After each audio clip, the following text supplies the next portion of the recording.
Muy bien, vamos a entrar a la palabra del Señor y he venido luchando con estos versículos, pero buscamos en el libro de Apocalipsis, el último libro de la Biblia, y vamos a leer unos versículos. Muchas personas tienen miedo al Apocalipsis. Sin embargo, es un libro de afirmación, es un libro de estímulo, un libro donde nos ayuda a entender y a conocer mejor quién es nuestro Padre Celestial, el amor que Él tiene hacia cada uno de nosotros. En el capítulo 2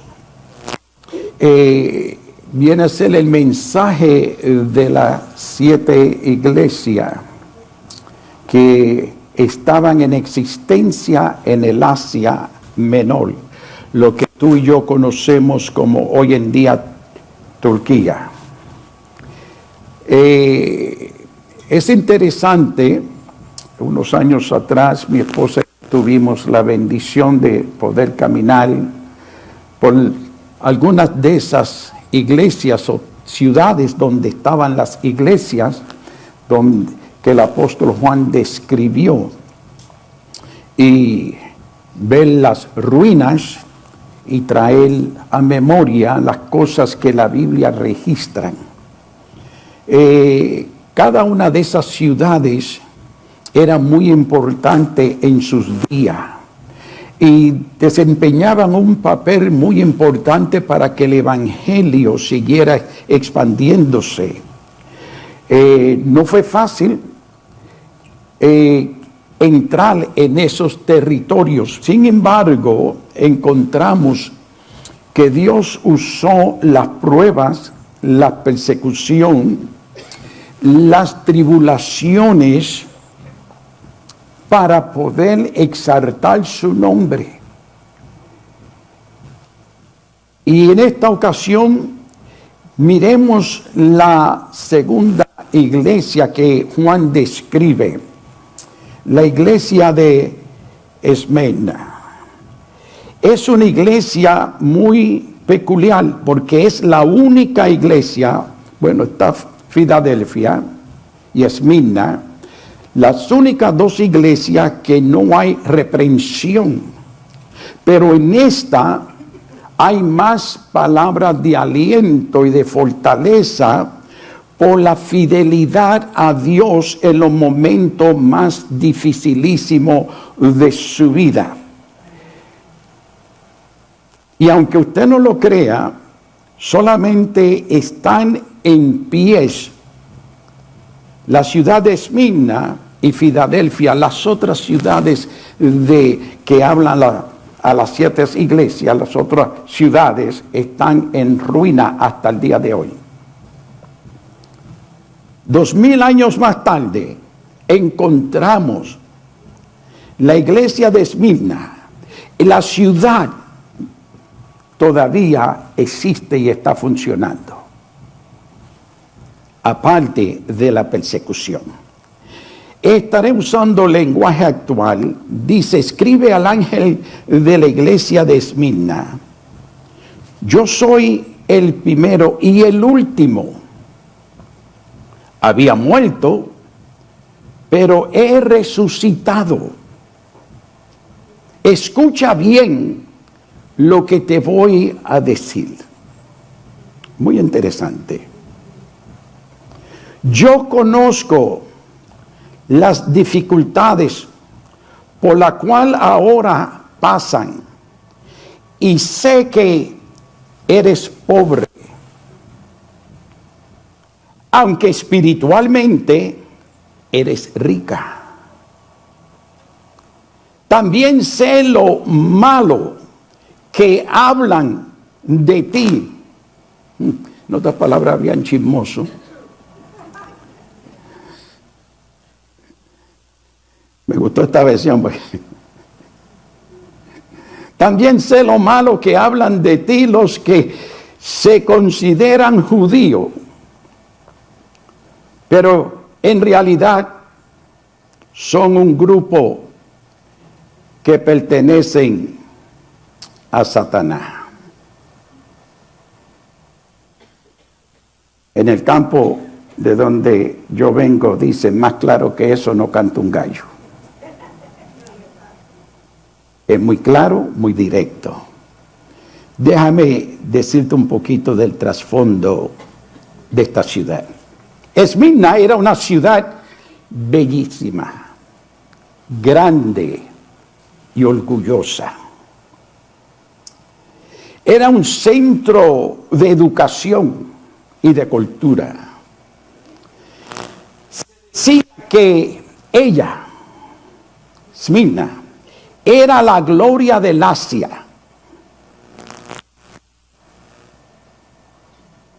Una ciudad muy rica, muy rica. Era una ciudad de comercio. Tenía sus puertos donde venían de otras naciones a comprar y a traer sus productos. Esmirna era muy conocida por el vino rojo. Y de ahí se enviaba a otras naciones. Ella estaba a un promedio de aproximadamente 40, 50 millas retirado de la ciudad de Éfeso. Las dos ciudades tenían puertos muy importantes para el comercio de aquellos días. Y la razón por qué digo estos detalles es porque a veces nosotros leemos acerca de una ciudad o lo que la Biblia menciona y pensamos que son de los mismos barrios donde nosotros nos nacimos o nos criamos. No hay agua, casas de palitos o de hojas. I got a surprise for you. Cuando usted viaja al Medio Oriente, todavía hay propiedades, casas de 2 y 3 pisos que están en pies, ya van más de 2000 años. Todavía están ahí.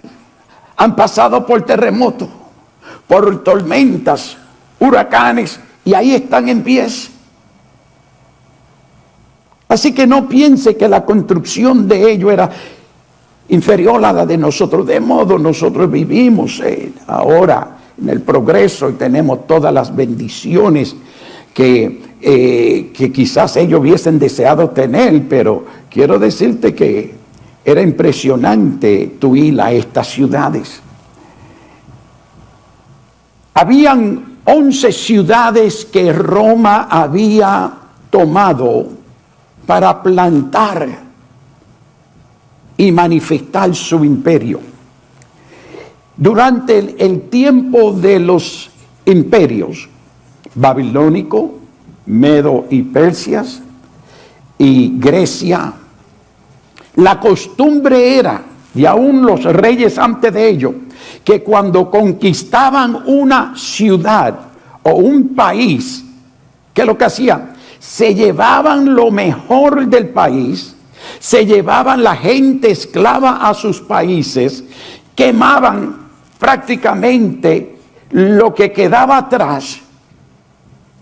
Pero el imperio romano era distinto, vino a ser muy distinto. Ellos cuando conquistaban un territorio, un país, plantaban su bandera y poco a poco iban transformando ese territorio para que reflejara la filosofía de Roma. Por eso Jesús no podía haber nacido durante el tiempo de los babilónicos, ni en el tiempo de los Grecia. No. Tú lees en la Escritura que dice, en el cumplimiento del tiempo, Dios envió a su Hijo.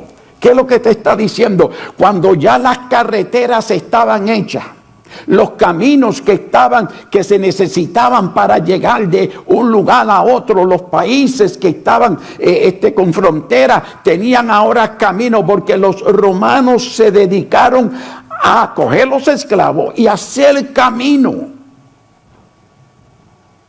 para así ellos poder llegar más fácil a ese territorio. Entonces, cuando dice que en el cumplimiento del tiempo Jesús vino, era porque Dios sabía que para que el evangelio pueda llegar a las otras naciones, los otros países, tenía que ya haber preparado los territorios para que sus hijos pudieran caminar. Recuérdate, no había aviones, no habían trenes, lo único que había eran barcos de ellos de aquel entonces, para poder llegar de territorio en territorio. Y aunque se usaban los barcos, era mejor en el territorio que estuviera usar los caminos que los romanos habían preparado. Así que Esmirna, cuando los romanos la conquistaron, si usted lee bien la historia en el pasado, antes de Cristo, este territorio había sido conquistado y había sido destruido. Y un gran terremoto había destruido lo que quedaba. Y por muchos siglos estuvo sin nada, sin vida. Pero un promedio de 125 años antes del nacimiento de Jesús, los romanos vieron el tesoro que había y el beneficio que había. Comenzaron a reconstruir. Para el tiempo que se escribe esta carta, se dice que habían aproximadamente unas 500,000 personas en esta ciudad. Era tan impresionante que tenían una avenida que le llamaban la avenida o la calle de oro. Nosotros sabemos, casi todas nuestras ciudades tienen Main Street, la calle principal, donde está la plaza, donde está la iglesia del sistema, y así por el estilo, y están las tiendas y la gente van y compran, ¿verdad que sí? Bueno, ellos tenían lo mismo, pero le llamaban la calle de oro, porque en esa calle principal habían levantado varios templos para adorar a diferentes dioses, y uno de ellos era el templo representando el Imperio Romano. Bueno saber por qué este mensaje a esta iglesia era tan importante y por qué para nosotros también es importante. Se dice en estos versículos, habla de la muerte y habla de la victoria. Porque los habitantes de Esmirna sabían que la ciudad había muerto cientos de años anterior. Y que milagrosamente, decían ellos, había de nuevamente vuelto a la vida.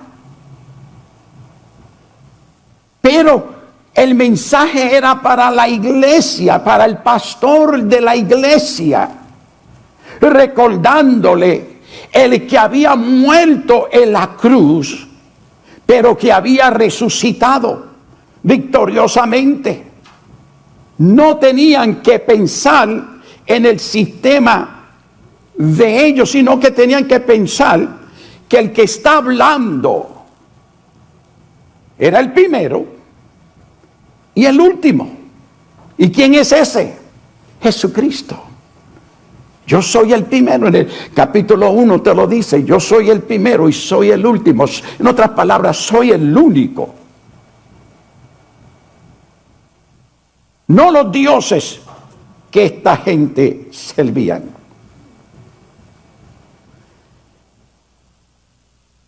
Se le da el mensaje y se le dice claramente que conoce las aflicciones que ellos tenían.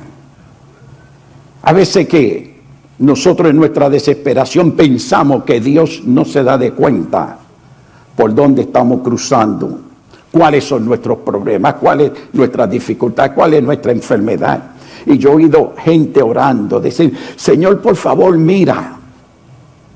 Y a veces me da deseo de decirle, Dios no es ciego.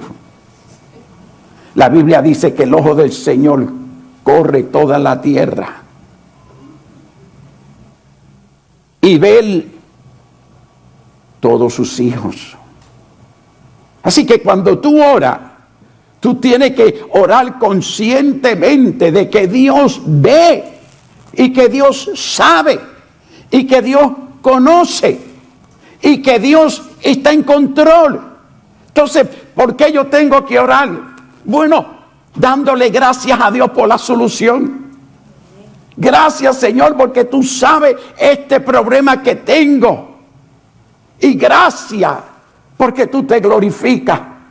Gracias porque tú me das la paciencia. Gracias porque tú me das la sabiduría. Gracias porque tú me das la habilidad de poder resistir esta prueba, esta angustia, esta dificultad, esta decepción en mi vida. Tú me das la fortaleza. Cuando tú oras de esa forma, tú estás honrando a aquel que dijo, yo nunca los dejaré ni los voy a desamparar. Yo estaré con vosotros todos los días de vuestra vida. En las buenas y en las malas yo voy a estar ahí.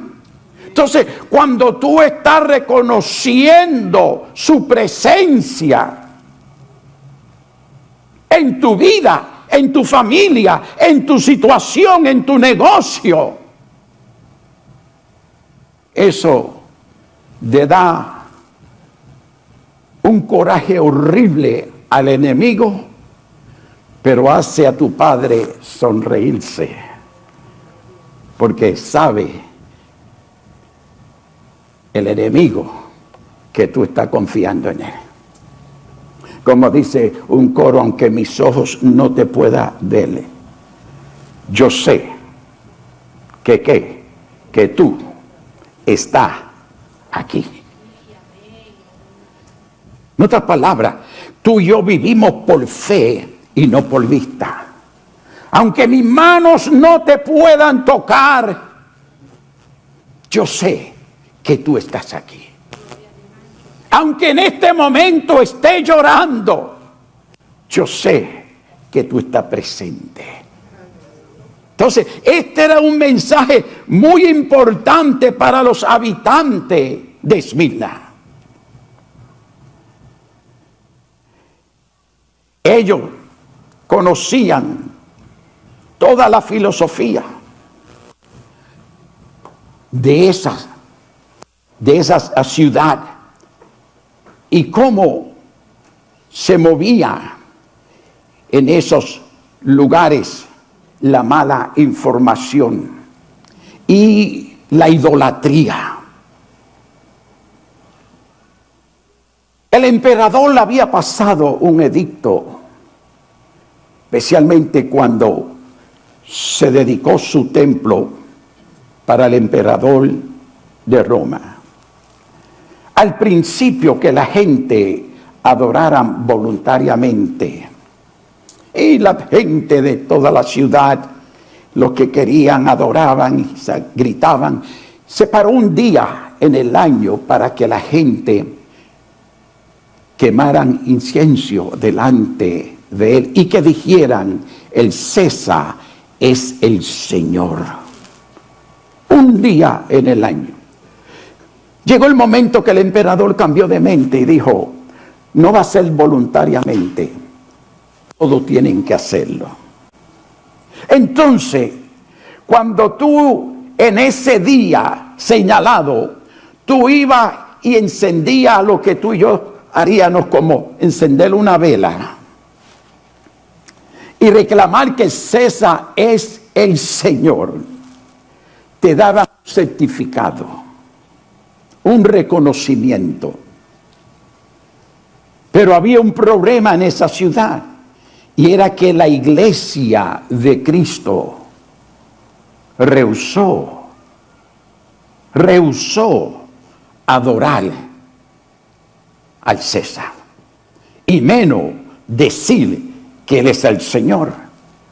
Porque ellos sabían que el único Señor se llamaba Jesucristo. El que había resucitado dentro de los muertos. Y su fidelidad, su devoción a Cristo, no le permitía compartir la adoración del Cristo que los había redimido con un hombre que era pagano y era simplemente humano. No le permitía. Por eso el versículo 9 dice: yo conozco las dificultades por las que ahora pasan.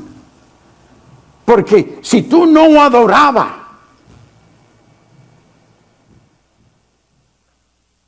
¿sabe qué? Te quitaban tu propiedad. Te quitaban tu dinero. Tú podías tener dinero en el banco, podías tener inversiones. Todo lo que tú tenías te lo quitaban porque tú no adorabas al Dios. Eso es lo que hace el socialismo, el comunismo, toda esa basura. Comienzan primeramente, vamos a llevarnos bien, y poco a poco van tocando los tornillos hasta que se rompe la cuerda de la guitarra. Y aquí los cristianos dijeron: no, nosotros no vamos a adorar. Pero te dice: yo sé que eres pobre, aunque espiritualmente eres rica. ¿Por qué? Porque le habían quitado todo lo que tenían. Le habían quitado. ¿A quién? A los cristianos.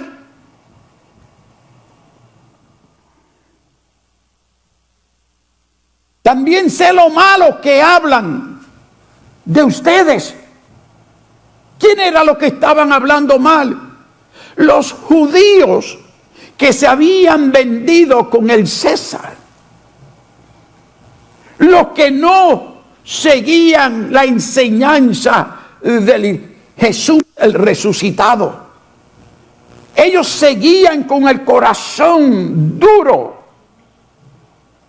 Recuérdate que no todos los judíos, no todos los que se llaman a ser judíos, son verdaderamente simiente de Abraham. No todos. La Biblia te lo enseña.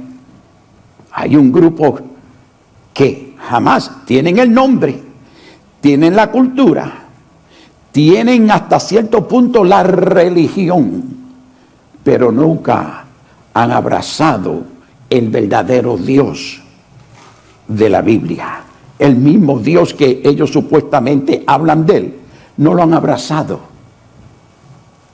Por eso es que a través de Osea Dios dice: mi pueblo es destruido porque le falta conocimiento.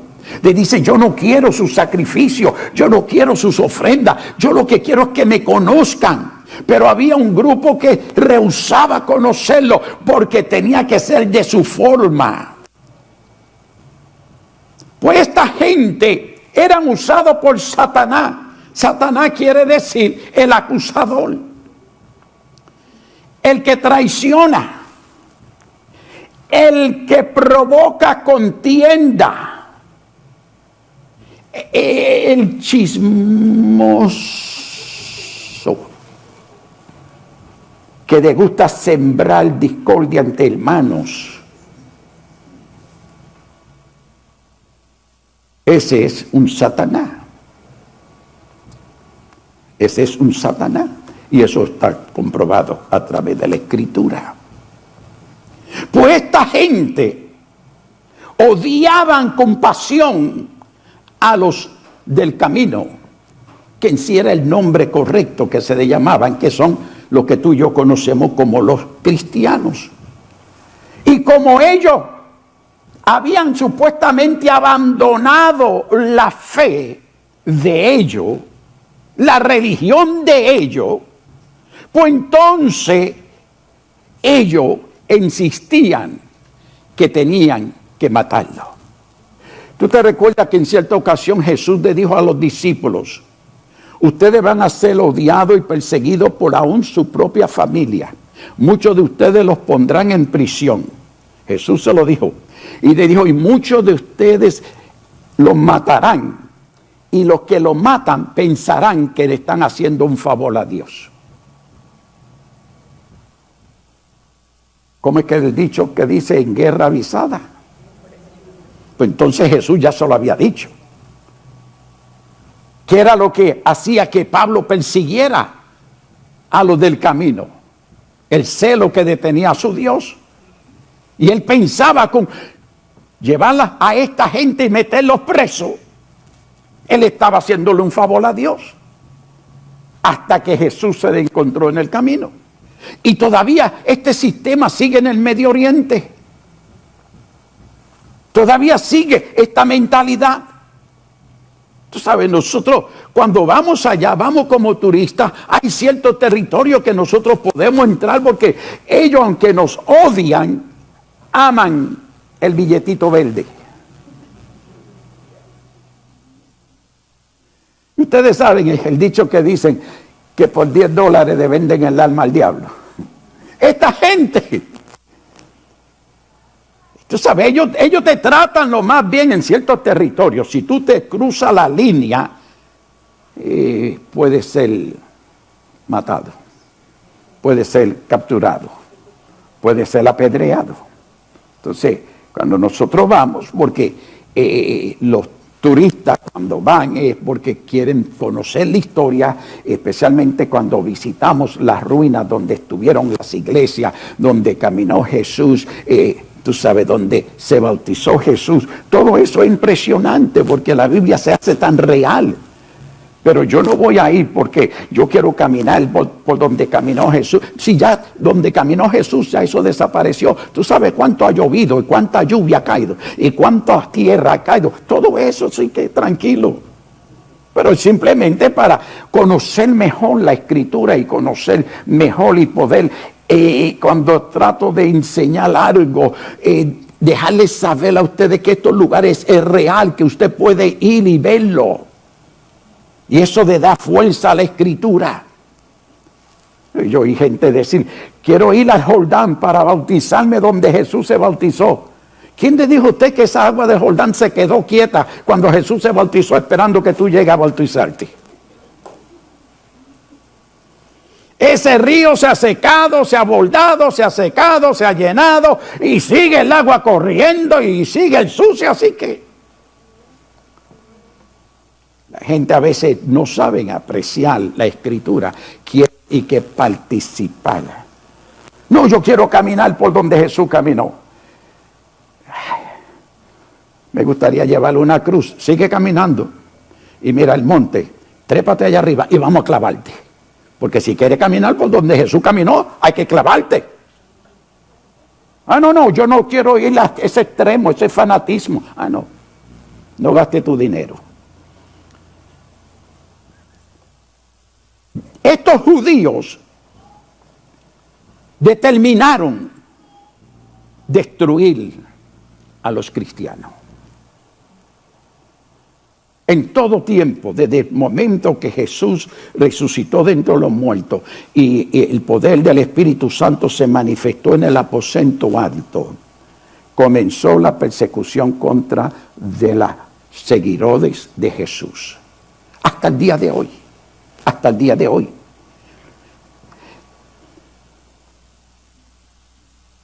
Dicen que los judíos, como no querían saber de los cristianos, hicieron el complot para tratar de destruirlos. Y Dios le dice a estos hermanos que estos judíos son un grupo que le pertenecen a Satanás. Son instrumentos de Satanás.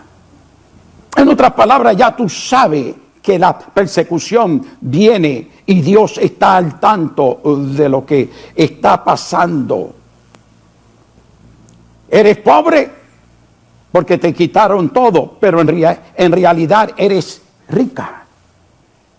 Es lo opuesto a la carta a la iglesia de la Odisea, donde ellos eran ricos y tenían propiedades, pero espiritualmente eran pobres. Sí, hay personas que piensan que porque tienen prosperidad son espirituales. No necesariamente. No estoy diciendo que la prosperidad no es de Dios. Lo que estoy diciendo es que no te atrevas a pensar porque Dios te ha bendecido en tu negocio, en tu empresa. Hoy tiene 40, 50, 100 empleados. No piense que eso es señal de espiritualidad. Lo que hace a un hombre espiritual, a una mujer espiritual, es aquellos que no se recuestan en su propio conocimiento, sino que reconocen a Dios en todo lo que hacen. Y si Dios no le da la autorización, no lo hacen. Hermana Ruthie dijo que ella tenía 3 himnos, pero que ella seguía pidiéndole: Señor, ¿cuál tú quieres que yo cante? Escogió ese. ¿Cuántas personas allá afuera no fue tocado por ese cántico o van a ser tocados? Si tenemos unas 800, 900 personas que se conectan con nosotros a través de una aplicación, y tenemos otros que se conectan a través de otra aplicación, si oyen ese himno, ¿cómo el Espíritu Santo le va a ministrar? Como quizás te ministró a ti hoy. Que adore a Dios. Y que si no está adorando a Dios, tu alma se puede estar triste. Y a veces no es por los problemas grandes, quizás son por las cosas insignificantes que te roban el gozo. ¿Te recuerdas cuando Salomón dice: vi que la viña estaba siendo destruida? Pues mandé a poner cercado y a cazar todas las zorras que destruían la viña. Y después me di de cuenta que eran las zorras chiquitas. A veces son los problemitas chiquitos que te están haciendo más daño que los problemas grandes. Porque los problemas grandes, ya tú sabes que necesita que Dios esté en todo envuelto. En las cosas pequeñas tú a veces quieres resolverlo con tus propias habilidades y no puedes. ¿Por qué? Porque son las zorras pequeñas las que destruyen la viña. Entonces, el mensaje era claro para esta iglesia. No tiene los recursos, pero tiene aquel que dio su palabra, que estaría contigo. En el versículo 10 te dice: no tengan miedo de lo que van a sufrir. Tú sabes, no tema, no tenga miedo de lo que va a sufrir. Si usted alguna vez ha pasado por una operación, a veces la presión tuya no quiere bajar por el miedo, el terror que tiene cuando te vayan a cortar. Me recuerdo cuando el presidente Ronald Reagan le pegaron el tiro y él sabía que tenía que ser operado.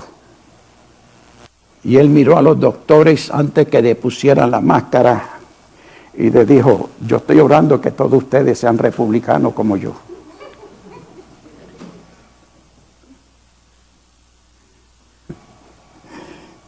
Nos reímos, pero ¿qué tú piensas cuando te ponen esa máscara? ¿Qué tú piensas cuando te conectan y de momento te desaparece.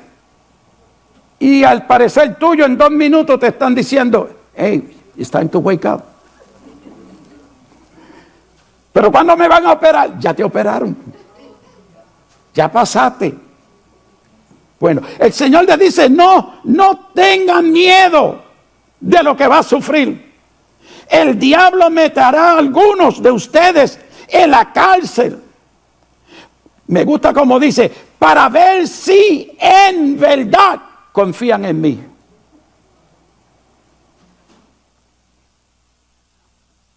Y yo no sé si tú caes en cuenta de que él dice, el diablo va a meter a algunos de ustedes en la cárcel para ver si ustedes confían en mí.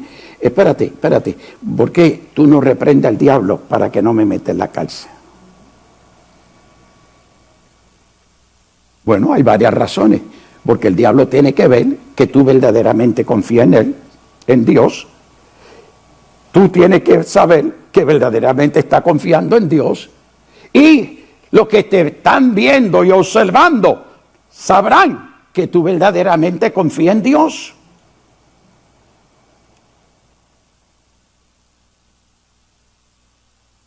Durante algún tiempo ustedes tendrán muchas dificultades. Pero si confían en mí hasta la muerte, yo le daré el premio de la vida eterna.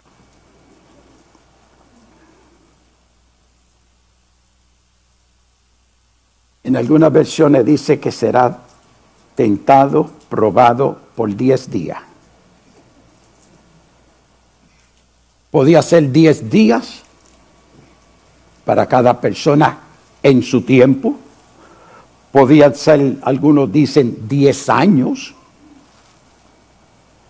Y algunos han dicho que eran algunos 200 años esta prueba. Pero el punto que tú tienes que ver es que la prueba tendrá su fin.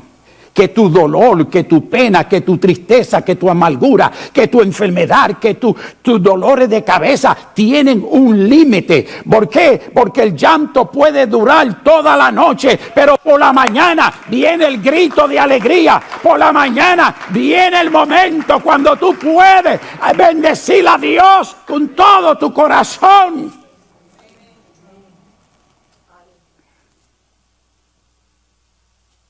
Toda prueba tiene su límite. Toda dificultad tiene su límite. Pero pastor Lisis, me muero. Te enterramos. Ya tuviste el límite. Pero si vive 10 años y la prueba tuya era para 3 años, no adelanta el proceso. Yo no sé por qué algunas personas, mire, a través de los años, yo he visto personas que se han convertido al Señor y ese mismo día quedan libres del tabaco, del cigarrillo, al instante. Y conozco otro que se demoró varios años quedar libre. El mismo servicio, la misma unción, la misma gracia, el mismo bautismo en el Espíritu, pero uno se cogió 1 año, 2 años, otro al instante. No me pregunte, porque no sé la respuesta. Es como tú preguntas, porque alguna gente son más feos que otros. No sé, no te puedo decir. Yo no estaba en la fábrica donde se están haciendo los moldes. Yo lo que sé es que Dios está en control de nuestra vida y que Dios sabe exactamente qué poder confiar en ti y qué no confiar en ti. Dios puede confiar en una persona y darle $1,000,000, pero a ti solamente te da más que $10,000. ¿Por qué? Dios conoce tu capacidad. Dios sabe lo que tú puedes hacer con los 10 millones. Y sabe lo que tú puedes hacer con los 10,000. Si tú eres fiel en los 10,000, no hay problema en la promoción. Pero si eres infiel con el 1,000,000, destruiste tu vida y muchas otras personas. Entonces, no calumnie.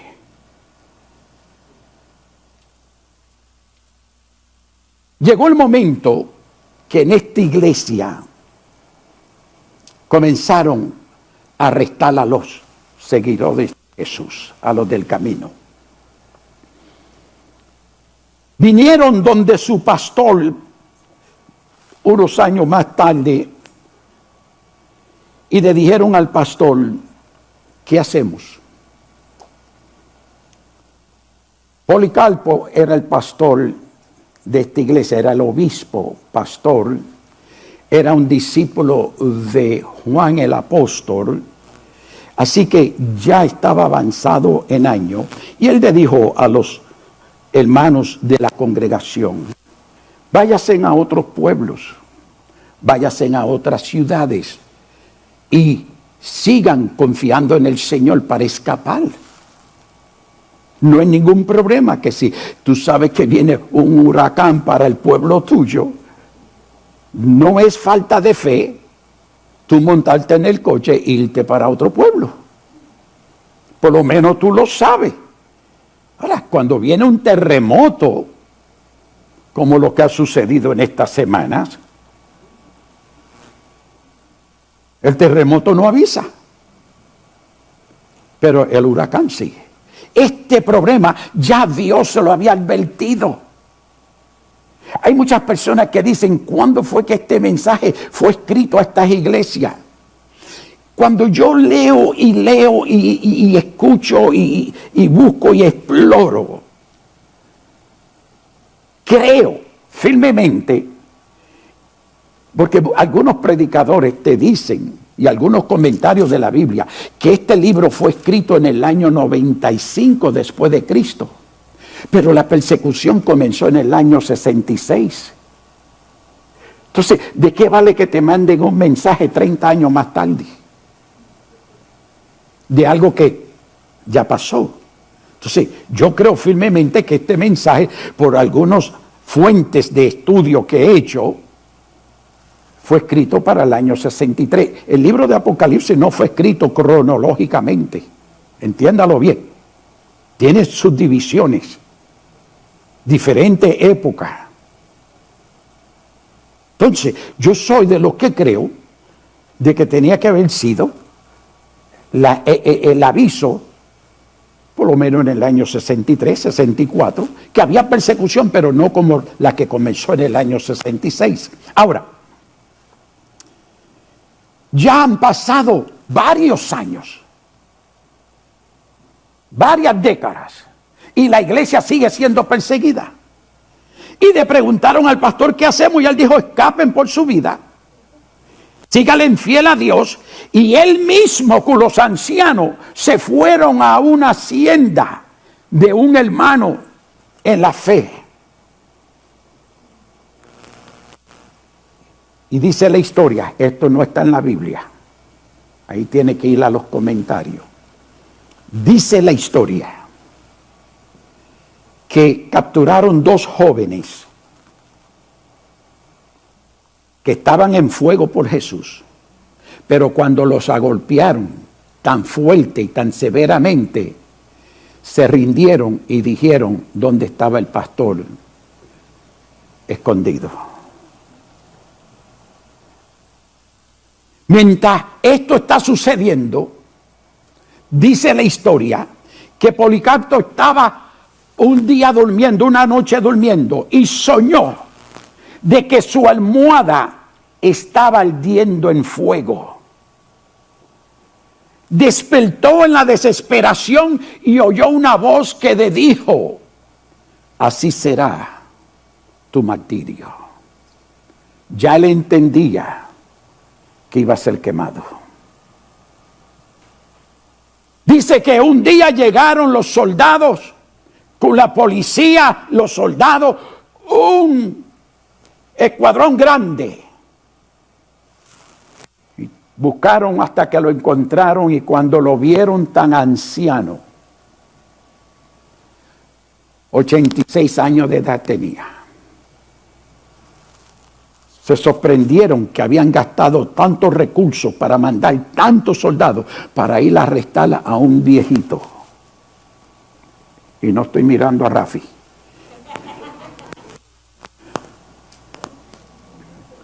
La cosa es que cuando él lo vio, lo recibió muy amable y le pidió que le sirvieran comida a los que él sabía que venían por él. Y le dijo, mientras ustedes coman, permíteme ir a la otra habitación y orar. Le dijeron que sí. Cuando él terminó de orar, regresó. Entonces le dijeron, mira, ya tú estás mayor, ya tus años están por terminar. ¿Por qué no va al templo del César? Enciende la vela o el incenso y di, César es el Señor. Y eso es todo. No tiene, y eso es todo lo que tiene que decir. Y puede escapar por tu vida. Y él le dijo, no acepto su consejo. Se lo llevaron arrestado a la ciudad de Esmirna y cuando el jefe de la ciudad lo vio tan frágil y anciano, se le acercó y dice la historia afuera, dice que le dio compasión y le dijo la misma palabra. Di que el César es el Señor y ahí se acabó todo, porque nosotros seremos testigos. Pero él guardó silencio y ellos insistían y él le dijo, la orden no puede ser aceptada porque yo solamente reconozco a Jesucristo como el Señor. Dice que se enfurecieron, lo agolpearon, él se levantó del piso, lo llevaron al estadio donde estaban miles de personas, miles, sediento por la sangre de los cristianos que eran unos traidores, eran unos herejes y que acostumbraban echarlos en el Coliseo para que los leones hambrientos tuvieran comida. Cuando llegaron con el pastor, él se encontró con muchos de los hermanos de la iglesia ahí. Y dice la historia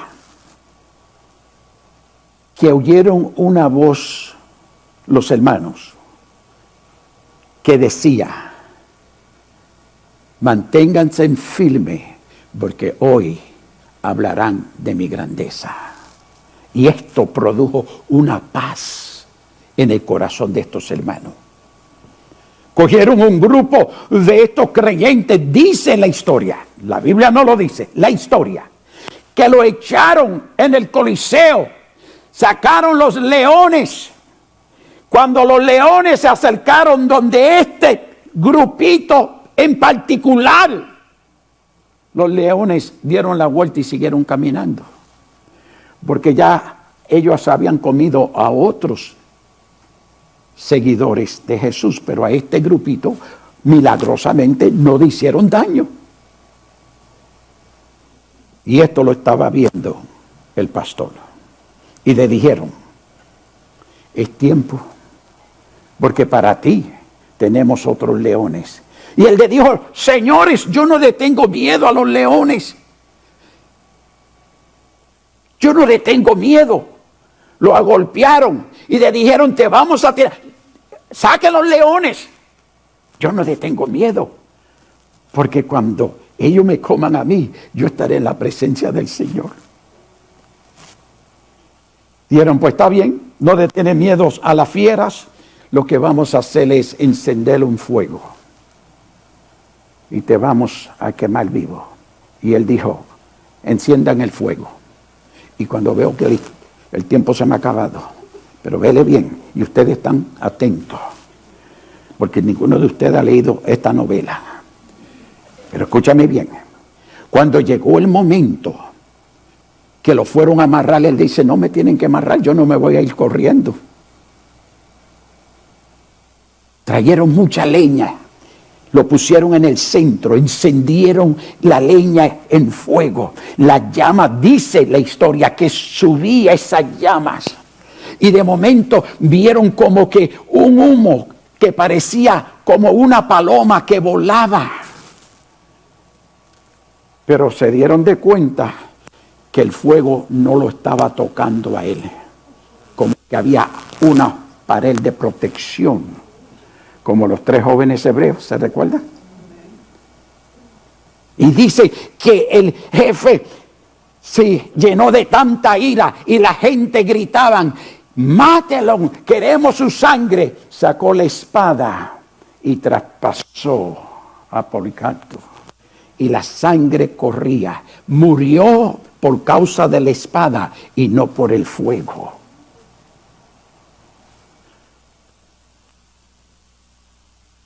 ¿Cuál es la conclusión de este mensaje? Que tú y yo seremos probados. Tu fe que tú dices que tú tienes por Dios. La forma como tan hermosamente tú cantas y los cánticos que hemos cantado de adoración, que de gracia y en gracia, y te adoraremos. Y va a ser probado a ver si eso es verdad o eso es simplemente labios. Labios. Porque en muchos lugares tienen los efectos especiales, se canta, se danza, brincan, pero no tienen esa verdadera intimidad con Dios. Y por eso es que las pruebas y las dificultades y las opiniones de otras personas cambian tu destino, porque tú permites que otro sea el que controle el destino tuyo. Cuando se te olvida, tú que me estás viendo, que me estás escuchando, el día que estés escuchando esta predicación, se te olvida que dice Jesús hablando, en el mundo ustedes tendrán aflicciones.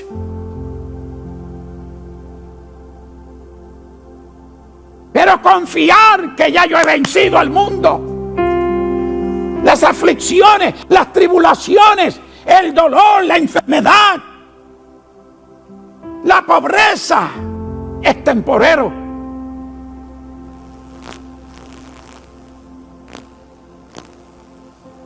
Tú has escuchado testimonio en esta congregación de hermanos que han sido sanados de cáncer.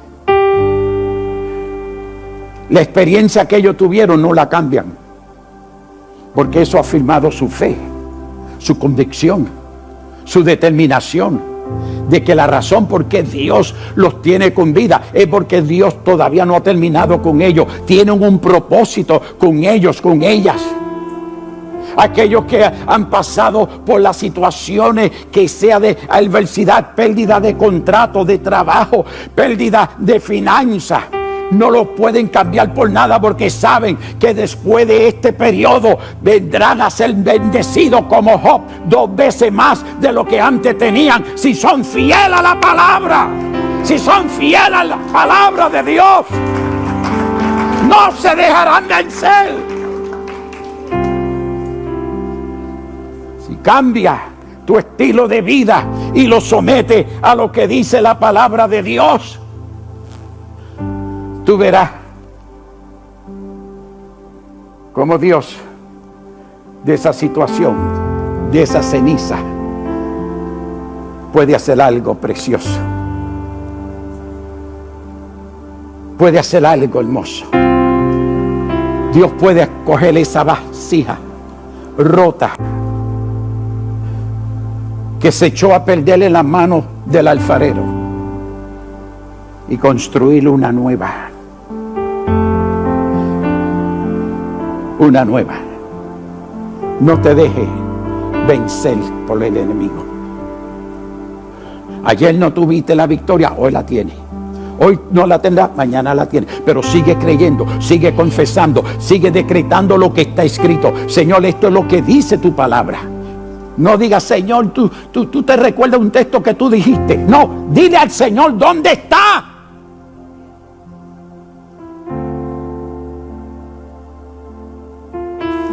Pero pastor, es que yo no sé. Lee la Biblia. Si tú la lees, tú vas a saber dónde está el texto. Tú vas a saber dónde está la escritura. Porque es que te amonestamos que lea el libro de Proverbios.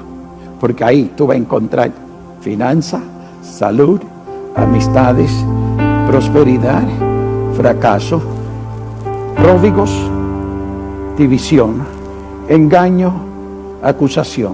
Tú vas a encontrar todo, pero al final tú ves cómo Dios se lleva toda la gloria y toda la honra.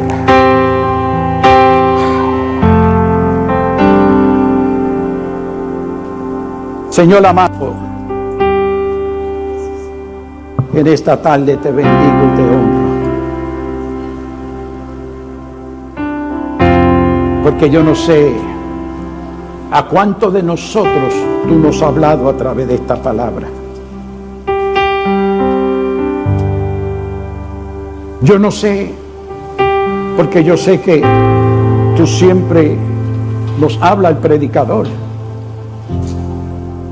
Y también te habla a los miembros del cuerpo y a aquellos que son miembros y no lo saben que son. Aquellos que están cruzando por momentos dificilísimos. Porque la palabra viene para enseñarnos como un espejo nuestra condición y nos enseña la solución. Gracias, porque tu palabra no regresa a ti vacía. Gracias porque podemos confiar en tus promesas.